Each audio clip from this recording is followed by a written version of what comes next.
Taman wiped the sweat from his forehead and stared at the mess in front of him. The cargo bay was full of broken crates, twisted metal, and things he couldn't even name.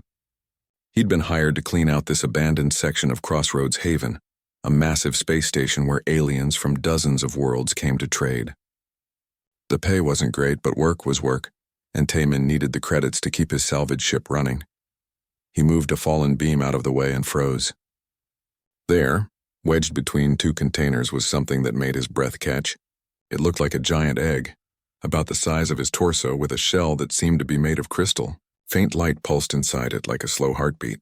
When Taman touched it carefully, warmth spread through his gloved fingers. "What are you?" he whispered. He pulled out his scanner and ran it over the egg. The device beeped and flashed error messages. It couldn't identify what species the egg belonged to. That was strange. Station databases had information on thousands of alien life forms. For his scanner to come up blank meant this was something rare, maybe even something the station had never seen before. Taman knew he should report this to station security. That was the rule. But something made him hesitate. He'd been working the outer stations long enough to know what happened to rare finds. The station authorities would take it, study it, maybe sell it to the highest bidder. And if there was something alive in there, well, nobody would care much about that. He stood there for a long time looking at the egg. The light inside pulsed again, and he could swear he felt something. Like the thing inside was aware of him. It was probably his imagination. But Taman couldn't shake the feeling that if he left this egg here, he'd be abandoning something that needed help. "This is stupid," he told himself, but he carefully wrapped the egg in padding from the cargo bay and loaded it onto his cart. He covered it with scrap metal and old tarps. His heart pounded as he pushed the cart through the station corridors. Every security guard he passed made him nervous, but nobody stopped him. Nobody looked twice at another salvager hauling junk. Back on his ship, a small vessel he'd named the Wanderer, Taman set up a corner of his living quarters for the egg. He used heating elements to keep it warm and built a cushioned nest from blankets. It felt ridiculous playing nursemaid to an egg, but he couldn't help himself. Over the next few days, Taman tried to find information about the egg. He searched through databases, asked questions in trader forums, and even paid for access to xenobiology archives. Finally, he found something. A single entry, barely a paragraph long, mentioned eggs with crystalline shells. They belonged to a species called the Drachmere, sometimes called dragons by humans who'd seen them. The entry said Drachmere were ancient, powerful, and extremely rare. They lived for thousands of years and could survive in the vacuum of space. They were also incredibly territorial and didn't interact with other species. Most importantly, the entry mentioned that Drachmere sometimes abandoned eggs that didn't meet their standards. Those eggs were left to die. Taman sat back in his chair, staring at the egg in its nest. They just leave their kids to die? What kind of people do that? The egg pulsed with light as if responding to his voice. From that moment on, Taman talked to the egg. He knew it was silly, but it felt right. He told it about his day, about the repairs he was making to the ship, about the stars outside. He played music sometimes, old songs from Earth that his mother had loved. The egg always seemed to pulse brighter when he was nearby. Weeks passed. Taman took small salvage jobs in quiet systems, avoiding the busy stations. He didn't want anyone asking questions about his cargo. The egg grew slightly warmer each day, and the light inside grew stronger. He found himself checking on it constantly, making sure the temperature was right, that it was comfortable. One night, Taman was in the cockpit, running through system checks, when he heard a sound from the living quarters. It was a soft cracking noise like ice breaking. He rushed back and found the egg rocking slightly. Cracks were spreading across its crystalline surface, glowing from within. Okay, this is happening," Taman said, kneeling beside the nest. His hands shook. He had no idea what to do, no manual for this. He just watched, hardly breathing. The cracks widened. Pieces of shell fell away, revealing glimpses of something inside. Colors shifted, blues and greens and silvers. Then with a final push, a section of shell broke free and a small head emerged. It was a dragon, a tiny dragon no bigger than a cat with scales that shimmered like oil on water. Its eyes were huge and golden, with vertical pupils that focused on Taman immediately. The little creature chirped, a sound like bells mixed with birdsong. It struggled to climb out of the shell, wings that looked too big for its body flapping awkwardly. Taman reached out without thinking and helped it. carefully supporting the hatchling as it tumbled free. It was warm and surprisingly solid, though it trembled like it was cold. He wrapped it in a soft blanket, and the little dragon immediately pressed against his chest, still chirping. "Hey there," Taemin said softly. His throat felt tight. "You're okay? I've got you." The dragon looked up at him, golden eyes meeting his. In that moment, something happened that Taemin couldn't explain. It felt like a door opening in his mind, like two pieces of a puzzle clicking together. The dragon's fear and confusion washed over him, but also trust, immediate and absolute. The little creature somehow knew that Taemin was safe, was family. Taemin felt his eyes sting with tears. He'd been alone for so long, drifting from station to station, job to job. He'd convinced himself he liked it that way, that he didn't need anyone. But holding this tiny, vulnerable life in his hands, feeling its complete trust in him, something inside him cracked open just like that egg. "I'll take care of you," he promised. "I don't know how, but I will." The dragon chirped again, softer now, and closed its eyes. Within moments it was asleep, breathing slowly and steadily. Taemin sat there on the floor, holding the sleeping hatchling, and knew his life had just changed completely. He thought about the Drakmir who had abandoned this egg, who had decided this little life wasn't worth saving. Anger burned in his chest. How could they? How could anyone look at something so small and helpless and just walk away? "They don't deserve you," he whispered to the sleeping dragon. "But I'm going to make sure you grow up strong and safe. I promise you that." Outside the ship, stars burned in the darkness of space. Somewhere out there were the Drakmir, ancient and powerful and uncaring. Somewhere out there were people who would pay fortunes for a dragon hatchling. Somewhere out there were threats Taemin couldn't even imagine. But right now, in this moment, none of that mattered. All that mattered was the small weight in his arms, the steady breathing, the trust that had been given to him. Taemin knew that taking this egg had probably been the most foolish thing he'd ever done. He knew that nothing about his life would be simple anymore. He looked down at the sleeping dragon and smiled. "Worth it," he said quietly. The alarm screamed through the cockpit like a dying animal. Day One gripped the control stick with both hands, his knuckles white from the pressure. Red warning lights flashed across every screen in front of him. His ship was falling apart, and there was nothing he could do to stop it. Come on," he muttered through clenched teeth. The reconnaissance vessel shook violently as it dropped through the atmosphere of an unknown planet. He had been mapping empty space just minutes ago. Everything was normal. Then the anomaly appeared out of nowhere, a twisted hole in space that pulled his ship in like a hungry mouth. The heat shields were failing. Day One could feel the temperature rising in the cabin. Sweat ran down his face.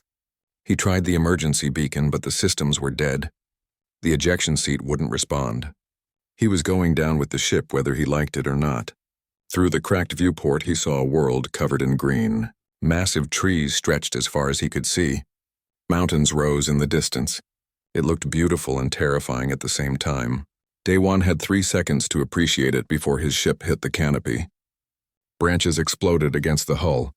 Metal screamed. Something struck his head hard. His vision went dark. When Day One opened his eyes, everything hurt. His head throbbed. His ribs ached with every breath. Something warm trickled down his face, and when he touched it, his fingers came away red with blood. He was alive, though. Somehow, impossibly, he was alive. The cockpit was crushed around him, but not completely. A gap in the twisted metal let in sunlight and fresh air. The smell of smoke mixed with something sweet like flowers. Day One coughed and tasted copper in his mouth. He needed to move. If the ship caught fire, he would die here. It took him 20 minutes to crawl out of the wreckage. Every movement sent pain shooting through his body. When he finally collapsed on the soft ground outside, he lay there gasping. The sky above was purple, not blue. 2 suns hung in the air, one larger than the other. Definitely not Earth. Definitely not any mapped human colony. He must have passed out again because the next thing Day One knew, something was poking his arm. He jerked awake and immediately regretted it. Pain exploded everywhere, but the pain vanished from his mind when he saw what stood around him. 7 creatures watched him with huge, curious eyes. They were small, each about the size of a 6-year-old human child, but they were definitely not human. Scales covered their bodies in colors that shimmered in the sunlight. One was gold. Another was deep blue. A third was emerald green. They had small horns on their heads, delicate wings folded against their backs, and long tails that swished back and forth. Dragons. They looked like baby dragons from old Earth stories. Day One stared. The creatures stared back. Nobody moved for a long moment. Then the golden one chirped. It was a musical sound, almost like a bird. The creature tilted its head and chirped again. The others responded with their own sounds, creating a melody that was both alien and somehow gentle.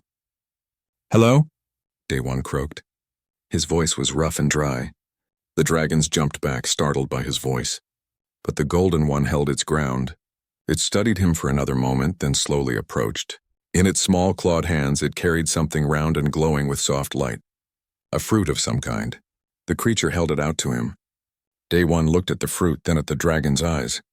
There was intelligence there. Real intelligence. And something else. Concern, maybe. The creature was trying to help him. He reached out slowly and took the fruit. The golden dragon stepped back, making encouraging chirping sounds. Day One sniffed the fruit. It smelled sweet. He was so thirsty, and his instincts told him this creature meant no harm. He bit into it. Juice flooded his mouth. It tasted like honey mixed with something citrus, cool and refreshing. Day One ate the whole thing in seconds. The moment he finished, another dragon, this one blue, brought him another fruit. Then a green one brought him water in a hollowed shell. They were taking care of him. Over the next hour, as Day One rested and regained some strength, he watched the young dragons. They talked to each other in their chirping musical language. They brought him more food and water. They seemed fascinated by him, touching his uniform, examining his equipment with careful claws. The golden one appeared to be the leader. The others looked to it before doing anything. There was a purple dragon that stayed close to the golden one, protective. A red dragon that kept looking at the sky nervously. Twin dragons, silver and white, that seemed younger than the others. The blue one that had brought water was calm and thoughtful. The green one was bold and curious. Day One tried to communicate. He pointed at himself. "Day One," he said clearly. The golden dragon tilted its head. Then it pointed at itself with a claw and made a sound. "Hana, Hana," Day One repeated. The dragon's eyes brightened. It understood. One by one, the others introduced themselves. Rim, the purple one. Bora, the blue one. Suho, the red one. The twins were Jae-sung and Minseo. The green one was Yuna. They were children. Day One realized this with certainty. These were baby dragons alone on this world. Where were the adults? Where were their parents? As if reading his thoughts, Hana made a sad sound. She gestured around at the jungle, then made a sweeping motion with her claws. Empty. She pointed at the sky and shook her head. Gone. They were alone. Orphans on a dead world. Day One's chest tightened. He knew what it was like to be alone. He had lost his own family in a colony raid when he was young. The military had raised him, made him into a soldier, but he never forgot that feeling of being lost and scared. These children had saved him, fed him, cared for him when they could have run away or even attacked. They chose kindness. "Thank you," he said softly, even though they couldn't understand all his words. He placed his hand over his heart and nodded to them. Hana seemed to understand. She chirped and nodded back. As the purple sun began to set, painting the sky in colors of orange and pink, Day One tried to stand. His legs shook, but he managed it. The dragons watched him carefully. He looked at his destroyed ship. No way to repair it. No way to call for help. He was stranded here. But he wasn't alone. Suho suddenly made a sharp warning sound. All the dragons tensed. From the jungle came a low growl that made Day One's blood run cold. Something was out there. Something big. The dragons huddled together, and without thinking, Day One moved in front of them. His hand went to his belt and found his service pistol still there. He drew it, checking the charge. Half power, but it would do. Whatever came out of those trees would have to go through him first. These children had saved his life. Now it was his turn to protect them. The growling grew louder. Yellow eyes gleamed in the darkness between the trees. Multiple sets of eyes. The predators were circling. Day One steadied his breathing and aimed his weapon. Behind him, he heard Hana chirp something to the others. He didn't need to understand the words. He knew what she was saying. Stay close. Stay together. We survive. That was exactly what they were going to do. The creatures attacked just after dark. They looked like wolves, but bigger, with 6 legs and armor-plated heads. 3 of them burst from the jungle, going straight for the smallest dragons, the twins Jae-sung and Minseo. Day One fired his pistol twice. The energy bolts hit the lead creature in the shoulder, It yelped and stumbled. The other two hesitated, surprised by the weapon's light and sound. That moment of confusion was all Daewon needed. "Get behind me!" he shouted at the dragons. They might not understand his words, but they understood his meaning. The 7 young dragons scrambled behind him as he fired again and again. The creatures growled and circled, but they didn't like the energy weapon. After Daewon hit another one in the leg, they retreated into the darkness, growling threats as they went. Silence fell over the clearing. Daewon kept his pistol raised, breathing hard. His ribs screamed in pain from the movement. Behind him he heard soft whimpering. He turned and saw the twins shaking, pressed against Hana's sides. The golden dragon was making soothing sounds, but her eyes were wide with fear. They had never seen anything like this. These children had no idea how to fight predators. Daewon lowered his weapon slowly. "It's okay," he said gently. "They're gone. You're safe. But were they? How long had these dragons been alone? How had they survived this long without knowing how to defend themselves?" Daewon looked at his pistol. The charge indicator showed red. Maybe 5 shots left, then it would be useless. He needed answers. He needed to understand this world and these children. But first they needed shelter. Hana approached him carefully. She chirped and gestured toward the jungle in a different direction from where the predators had gone. She started walking, looking back at him. The others followed her. They wanted him to come with them. Daewon glanced at his wrecked ship one more time. Everything he needed was destroyed. His emergency supplies, his spare weapons, his communication equipment. All gone or broken. He had his pistol, his uniform, and a first aid kit on his belt. That was it. He followed the dragons. They led him through the jungle for about 20 minutes. The path seemed random to Daewon at first, but then he realized the dragons knew exactly where they were going. They moved around certain plants and avoided specific areas. They had learned the safe routes through trial and error. The destination was a surprise. Hidden behind a waterfall was a cave entrance. But it wasn't a natural cave. As they went inside, Daewon saw smooth walls and strange symbols carved into the stone. This was made by intelligent beings. By dragons, he realized. Adult dragons from long ago. The cave opened into a large chamber lit by glowing crystals in the ceiling. Soft nests made of leaves and moss covered the floor. Fruits and nuts were stored in carved alcoves. Water trickled down one wall into a clear pool. It was a home, simple but safe and comfortable. The dragons settled into their nests, clearly exhausted from the terror of the attack. But Hana didn't rest. She approached Daewon and gestured for him to follow. She led him deeper into the cave to another chamber. This room made Daewon's breath catch. On the walls were more carvings, but these told a story. He saw images of adult dragons, hundreds of them living in a great city. Then he saw images of dragons falling sick, dying. In the final images, he saw eggs, carefully placed in a chamber. 7 eggs. A plague, Daewon whispered. Something killed all the adults. They saved the eggs before they died, Hana chirped sadly. She pointed to the 7 nests in the outer chamber, then to the 7 eggs in the carving. She pointed to herself and the others. They were those eggs. They had hatched alone, with no parents to teach them or protect them. Daewon felt a weight settle on his shoulders. These children had been alone their entire lives. They had survived on instinct and luck, nothing more. They didn't know how to hunt properly. They didn't know how to fight. They barely knew anything about their own abilities.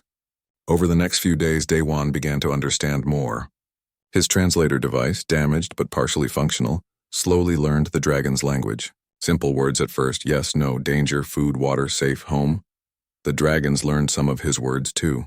They were incredibly smart. Hana especially picked up human speech quickly. Within a week, she could understand basic sentences. The others followed her example.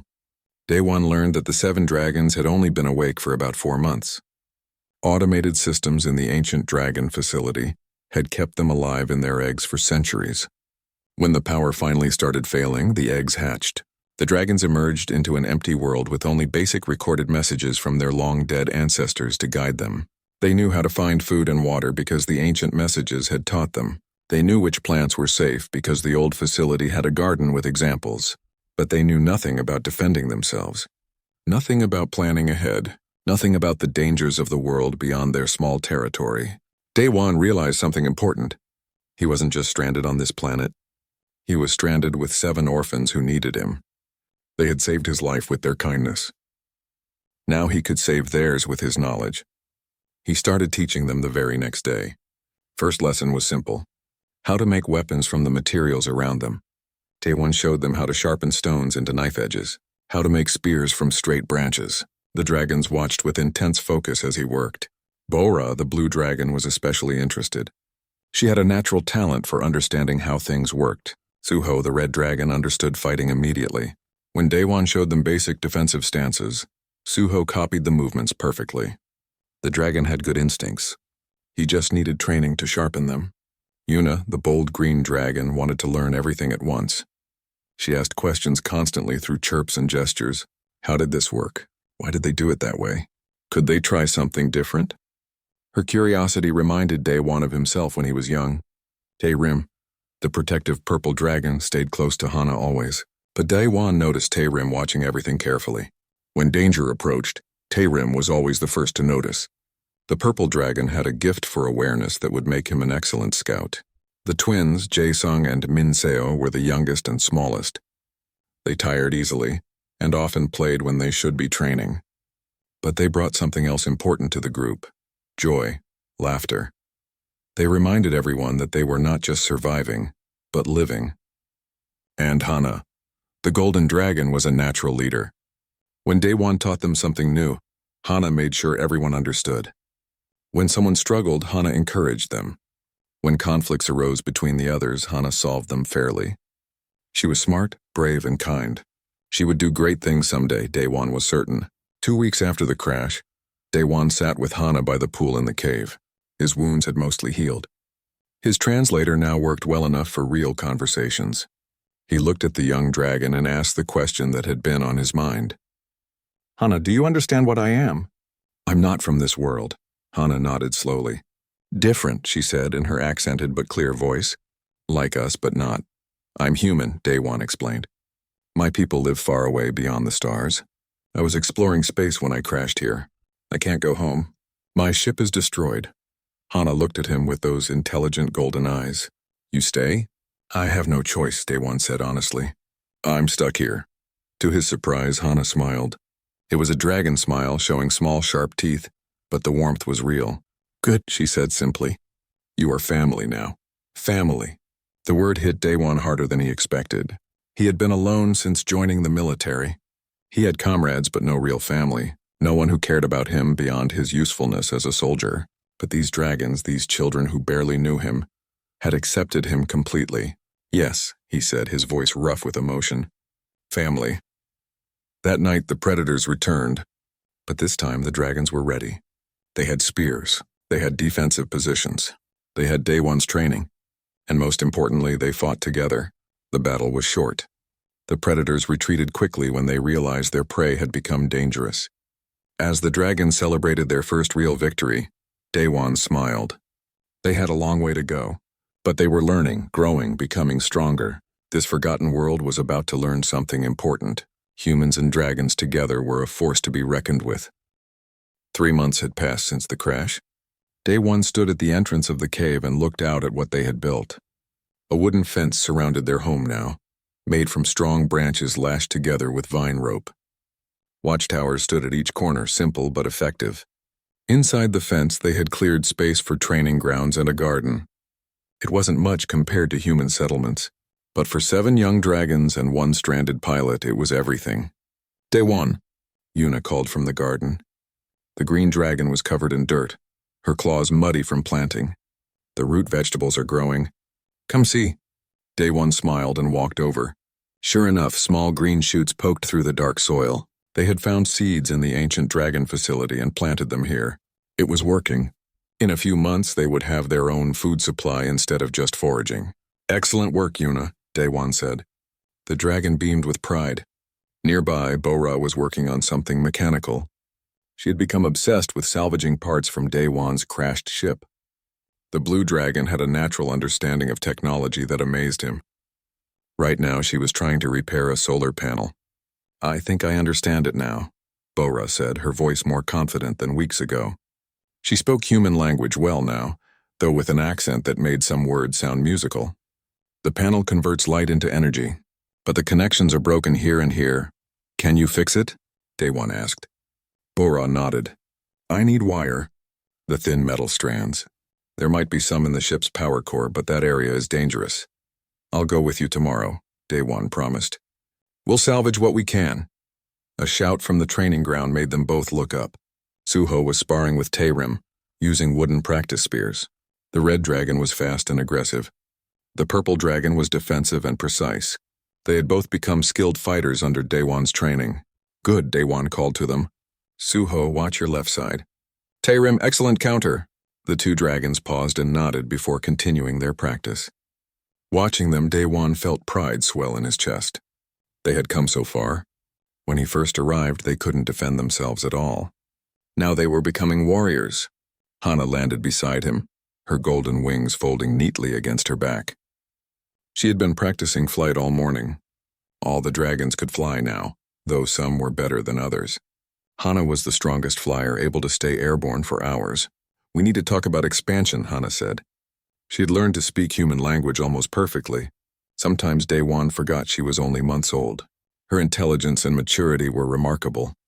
What kind of expansion? Daewon asked. The twins are getting bigger. We're all getting bigger. The cave is becoming crowded. Hana gestured toward the cliff face beside their home. There are more chambers in the old facility. We explored them this morning. Some are huge. We could expand there. Daewon considered this. The deeper chambers might not be safe. There could be unstable areas, I know. That's why we need to check them carefully. Together. Hana looked at him seriously. You taught us to plan ahead. Winter is coming. We saw it in the ancient records. This world has seasons. We need more space for food storage and shelter. She was right. Daewon had seen the signs too. The days were getting shorter. Some plants were already changing color. They had maybe 2 months before the cold arrived. All right, he agreed. We'll start surveying tomorrow. But carefully. Safety first, Hana chirped happily, a sound she still made when excited despite speaking human language now. She flew off to tell the others. That evening they all gathered for dinner around a fire. Daewon had taught them to cook food instead of eating everything raw. It was a simple thing, but it brought them together each day. They would share their meal and talk about what they had learned or done. I saw strange birds today, Taerim reported. Big ones with blue feathers. They were migrating south. That confirms it, Daewon said. Winter is definitely coming. Those birds know to leave before the cold hits. Will we be okay? Mincio asked. The small silver dragon always worried about things. Her twin brother Jae-sung put a wing around her comfortingly. We'll be fine, Daewon assured them. We have shelter. We're gathering food. And we have each other. That's what matters. Tell us a story, Jae-sung asked. About your world. About Earth. The dragons loved hearing about Earth. Daewon had told them about cities and spaceships, about oceans and mountains, about the billions of humans living across hundreds of worlds. To the young dragons, it sounded like a fantasy, but they listened with fascination every time. Tonight, Daewon told them about seasons on Earth, about snow and how water froze into beautiful crystals, about how humans built warm homes and celebrated together during the cold months. The dragons listened quietly, imagining a world they had never seen. Do you miss it? Yuna asked softly when he finished. You're home? Daewon was quiet for a moment. Did he miss Earth? Miss the military? Miss his old life? Sometimes, he admitted. But I have a home here now, with all of you. Hana met his eyes across the fire and nodded. That was the truth they all shared. This place, this little settlement they had built together was home. And they were family. The next few weeks were busy. They explored the deeper chambers of the ancient facility and found treasures beyond imagination. Old dragon technology that still worked. Storerooms filled with preserved materials. A massive chamber with high ceilings that would make a perfect expansion to their living space. Bora was in heaven. She studied every piece of technology they found. With Daewon's help, she began to understand how the old dragon systems worked. Some of it was similar to human technology. Some of it was completely different, working on principles Daewon had never seen. Together, they managed to restore power to sections of the facility. Lights flickered on for the first time in centuries. Climate control systems hummed to life. The young dragons gasped in wonder as they saw their ancestors' creation awakening. This is incredible, Bora breathed, examining a control panel. The power source is something like a fusion reactor, but different, more efficient.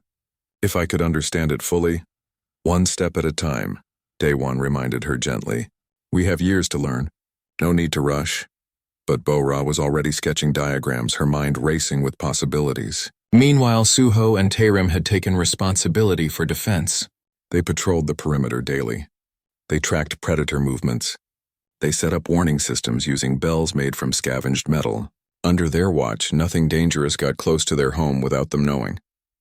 Yuna worked with the twins on the garden and food storage. They dried meat and preserved fruits using techniques Daewon taught them. They organized everything carefully, counting supplies and making sure they had enough for the cold months ahead. And Hana coordinated it all. She made sure everyone's work connected. She settled disputes when they arose. She checked on everyone's well-being. She had become a true leader, and the others respected her completely. One night, about 6 months after the crash, Daewon sat alone under the stars. Both moons were full, casting silver light across their settlement. He thought about his old life, his crashed ship, his military career that was now impossible to continue. He should feel trapped, stranded, lost. Instead, he felt purposeful. These 7 dragons needed him, and he needed them. Together, they had created something good, something worth protecting. They had turned a forgotten world into a home. Can't sleep? Hana's voice came from behind him. She settled down beside him, looking up at the same stars. Just thinking, Daewon said, about how strange life is. I thought I was dying when my ship crashed. Now I can't imagine being anywhere else. The old records talk about fate, Hana said quietly. They say everything happens for a reason. Maybe you were meant to crash here. Maybe we were meant to find you. Maybe, Daewon agreed. Or maybe we just got lucky. Either way, I'm glad, Hana said simply. They sat in comfortable silence, watching the stars. Somewhere up there, human ships traveled between worlds. Somewhere up there, Daewon's people thought he was dead. He probably was officially listed as killed in action by now. That was okay. He had a new life now. A better one. Tomorrow they would continue building. Continue learning. Continue growing stronger together. Because winter was coming, and after winter, who knew what else this world might throw at them. But whatever came, they would face it together. A human and 7 dragons, a family built from chance and choice. And that was enough. 2 years had changed everything. The young dragons were not so young anymore. They stood taller now, their wings broader and stronger. Their scales gleamed with health. Their eyes held confidence that had not been there before. They were becoming adults and magnificent ones at that. Daewon had changed too. His hair had grown long, tied back in a practical tail. His uniform was patched and worn, replaced in places with leather made from local animals. He was leaner, harder, shaped by survival and constant training.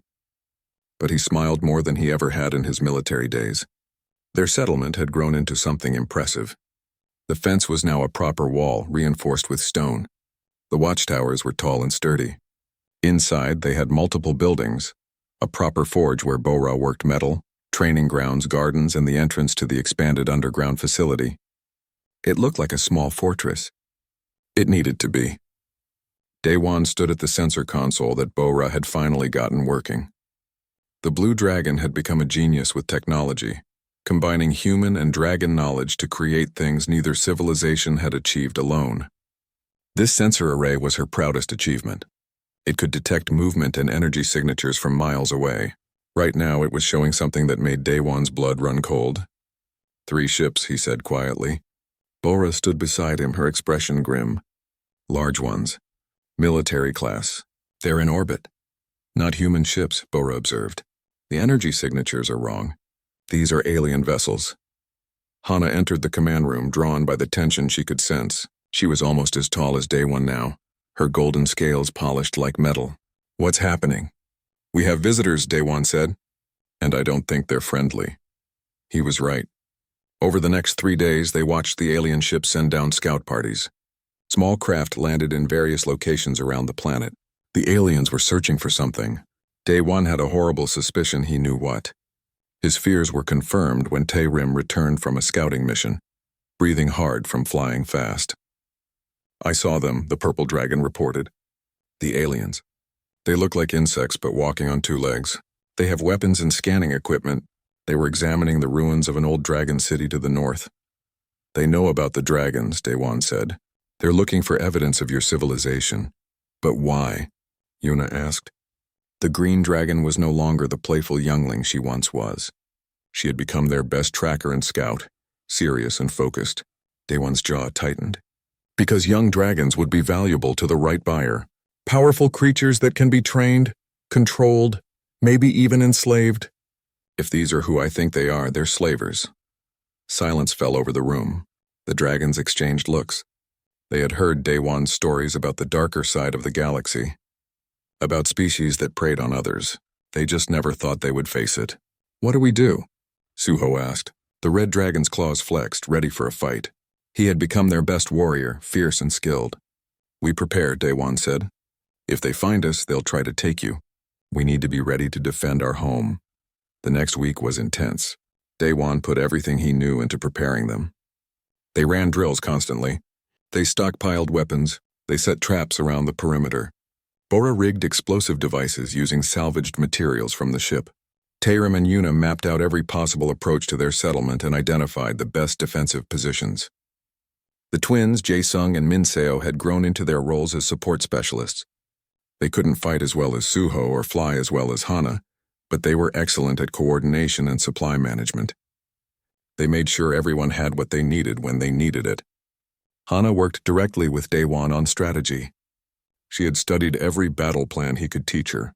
She understood tactics now better than many human soldiers. Together, they created a defense plan that used every advantage they had. They'll expect primitives, Daewon explained, pointing at their map. They'll expect dragons that rely only on natural abilities. They won't expect organized resistance. They won't expect traps, tactics, or coordinated attacks. That's our advantage.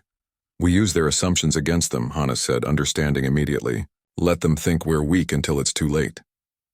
Exactly. On the 15th day after the ships arrived, the aliens found them.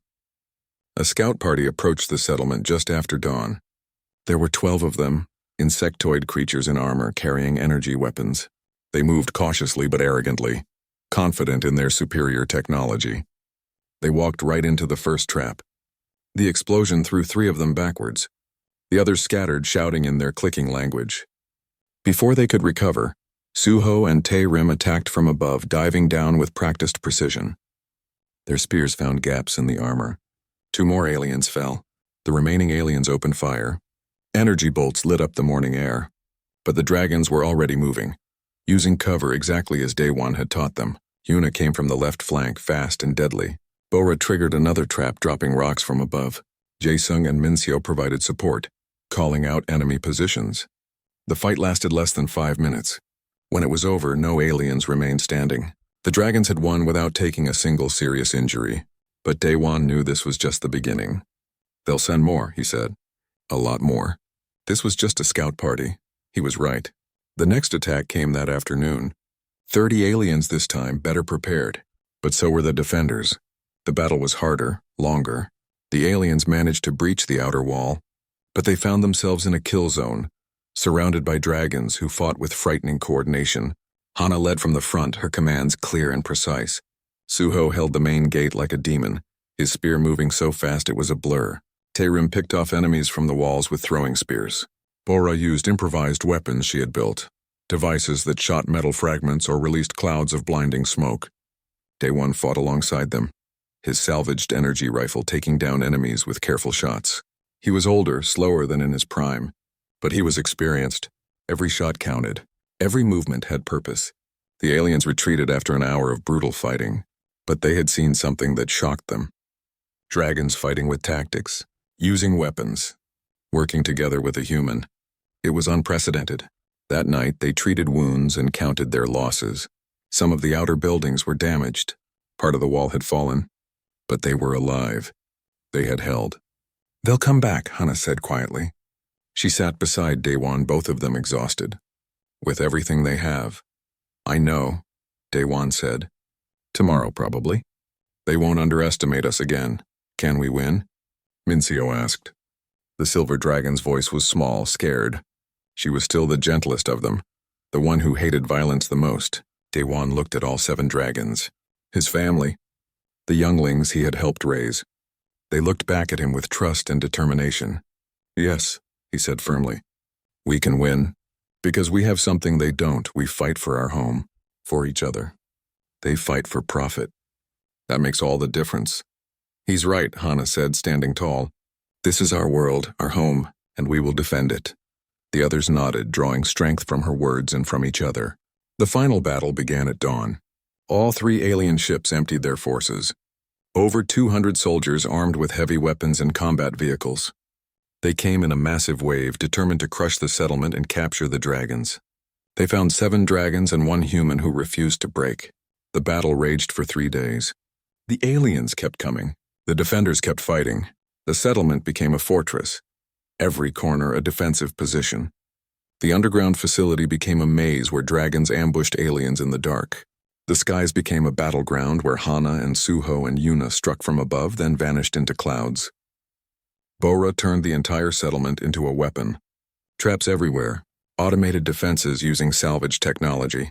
She even managed to rig some of the alien weapons to work for them. Daewon coordinated everything, his military training finally showing its full value.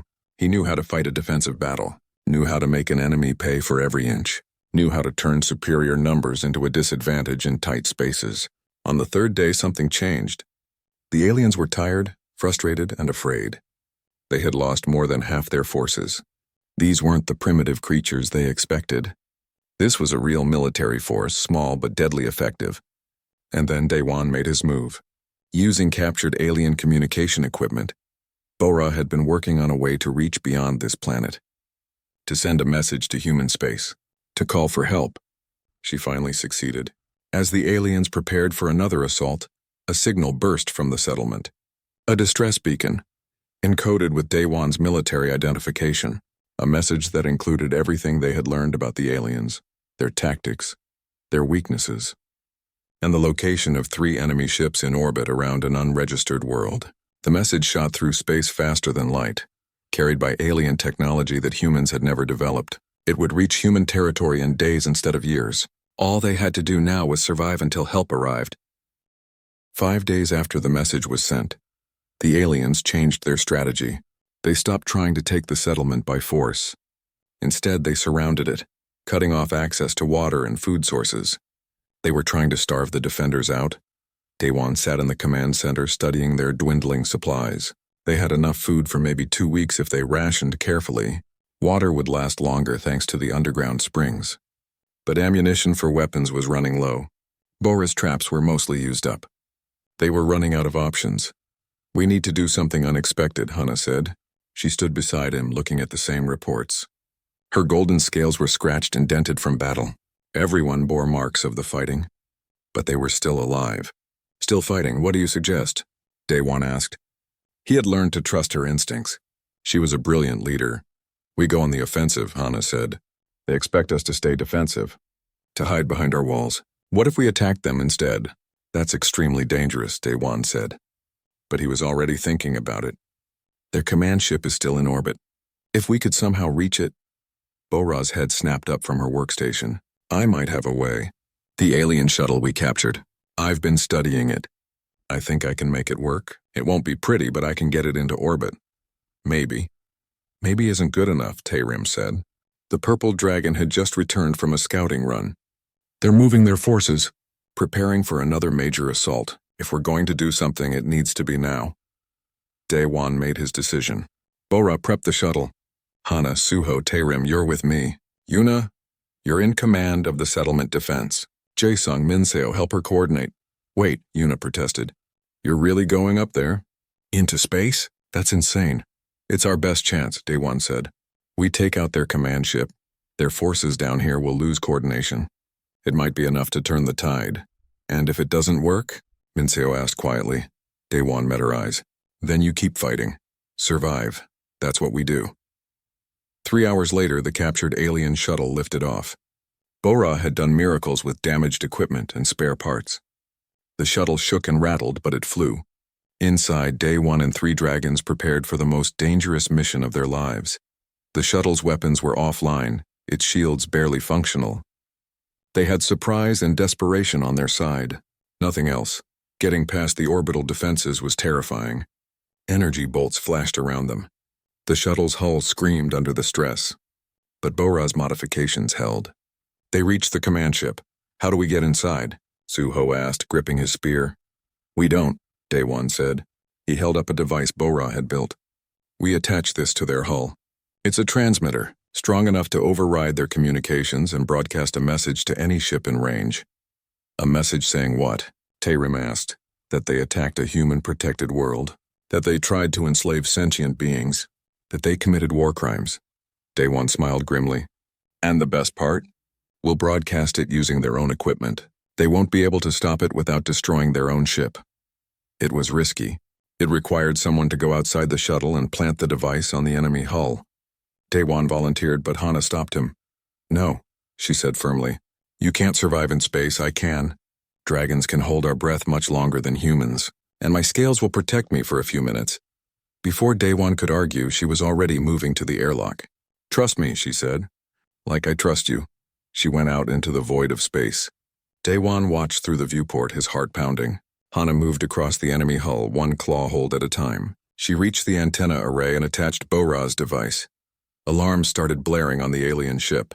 They knew someone was there. Weapons began charging. "Hana, move!" Daewon shouted into the comm. The golden dragon pushed off from the hull, flying through space with powerful beats of her wings. It shouldn't have worked. Wings needed air, but dragon wings were different. They worked on principles Daewon still didn't fully understand. Magic or advanced biology, it didn't matter. Hana flew through vacuum and made it back to the shuttle. They sealed the airlock just as energy bolts started firing. The shuttle dove away from the command ship, rattling and groaning. But Bora's device was active. Already it was broadcasting their message, sending it in all directions. Calling for help. Exposing the aliens' crimes, and someone heard. The human fleet arrived 2 hours later. 3 destroyers and a carrier, responding to the distress signal in the ongoing broadcast. The alien ships tried to flee, but human vessels were faster. Within minutes, the battle was over. The aliens surrendered rather than face destruction. Daewon's shuttle was picked up by the carrier. When the airlock opened, he stepped out and saluted the captain who met him. The woman looked shocked. "Captain Daewon," she said in disbelief. "You're alive? We thought you died 3 years ago." "I crashed," Daewon said simply. Then he gestured behind him. "These are my friends. They saved my life, and I need to get back down to the planet. They're still fighting." The captain saw the 3 dragons emerge from the shuttle. Her eyes went wide. But she was a professional. "We'll send troops immediately." "Where?" "Follow me," Hana said in perfect human language. "I'll show you." The captain's shock deepened, but she recovered quickly. Within an hour, human soldiers were landing at the settlement. The remaining alien forces surrendered immediately when they realized human military had arrived. The siege was over. They had won. Daewon stood in the settlement surrounded by human soldiers who wanted to hear his story. But he only cared about one thing: finding his family. He found them in the command center, exhausted but alive, all 7 dragons battered but unbroken. When they saw him, they rushed forward. Even proud Hana, even serious Suho. They gathered around him, relief evident in every movement. They had feared he wouldn't come back. "I told you," Daewon said, his voice rough. "We survive. Together." The weeks that followed were strange. Human officials came to investigate. They wanted to take Daewon back. Give him medals. Restore his rank.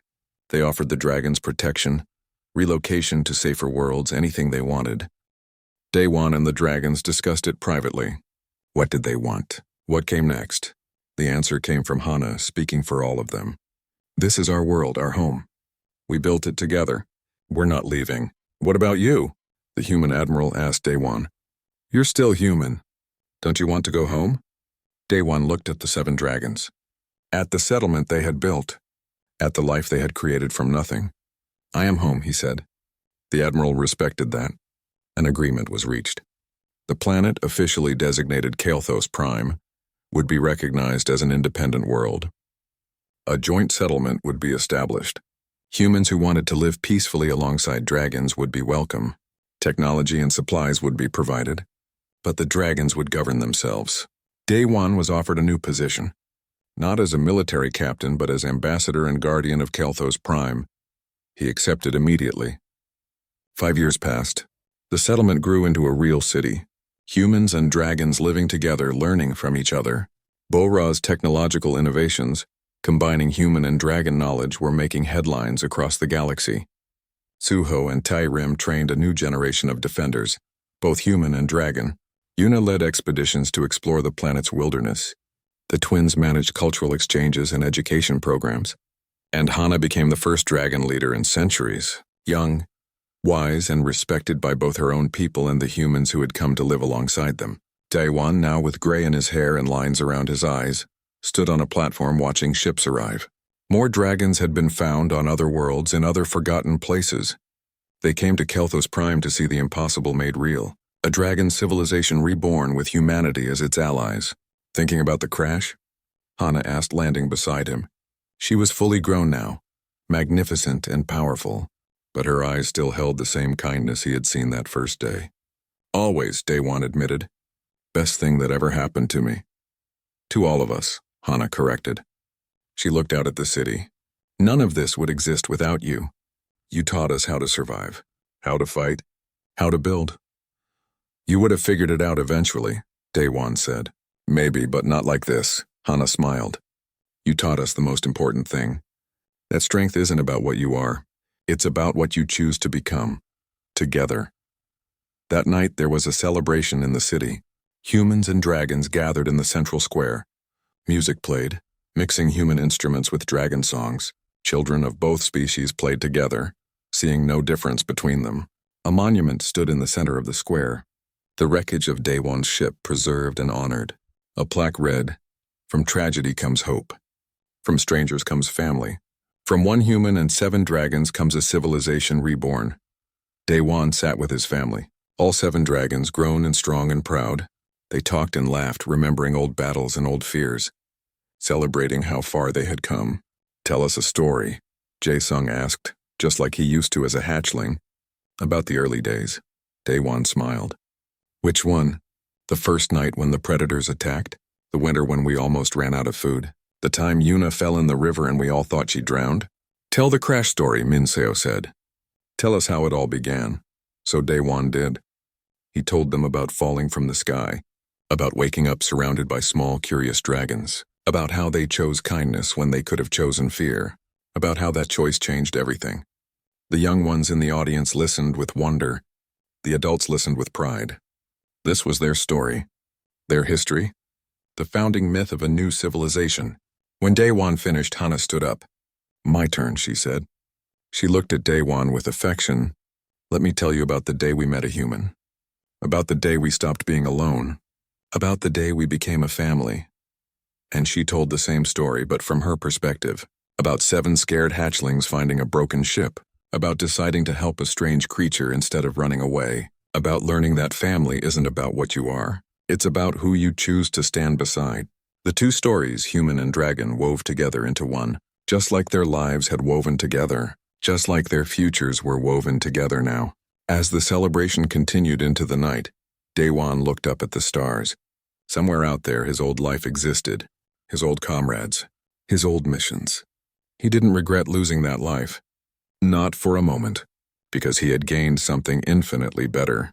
A home, a family, a purpose, and 7 dragons who had taught him the most important lesson of all. That the best adventures don't begin with a plan. They begin with a crash landing and a choice. The choice to care, to build, to become something greater together than you could ever be alone. That was the legacy of Kelthos Prime. Not just a city or a civilization, but proof that when different beings choose to see past their differences, to learn from each other, to protect each other, they can create something beautiful, something worth fighting for, something worth living for, something that would endure long after Daewon's hair had gone fully gray, and the 7 dragons he raised had become legends. This was home. This was family. This was everything.